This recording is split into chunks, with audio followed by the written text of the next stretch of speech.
যারা content creation করবে ভাবছো না, তোমাদেরকে একটা কথা বলে রাখি, তোমাদের জীবনযাত্রাটা না অতটাও সহজ হবে না।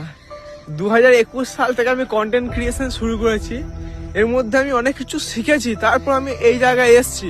এবার তোমরা যদি ভাবো না 1-2 দিন কন্টেন্ট ক্রিয়েশন করবো আর আমি সফল হয়ে যাবো, ভাইরাল হয়ে যাবো, এগুলো হয় না ভাই। এটা শেখার জিনিস, তোমাকে শিখতে হবে, অনেক ধৈর্য ধরতে হয়, অনেক স্ট্রাগল করতে হয়, তবে একটা জায়গায় গিয়ে দাঁড়ানো যায়। তো আমি বলে নয়, যত বড় ইউটিউবার আছে, কন্টেন্ট ক্রিয়েটার আছে, আমরা তো কিছুই না।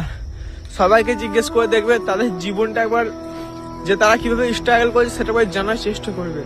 1-2 দিন তারা দেয়নি ভাই, প্রচুর পরিশ্রম করেছে, 4-5টা বছর চলে গেছে তাদের স্বপ্ন পূরণ করতে। তো তোমরা যারা এখনো শুরু করবে ভাবছো না, বসে থেকে লাভ নেই, এখনো 4-5 দিন বাকি আছে বছর শেষ হতে। শুরু করো, আর এমন কিছু করো সবাইকে অবাক করে দাও। তুমি পারবে, তুমি যেটা চাও সেটাই করতে পারবে, শুধু শুরু তো করো।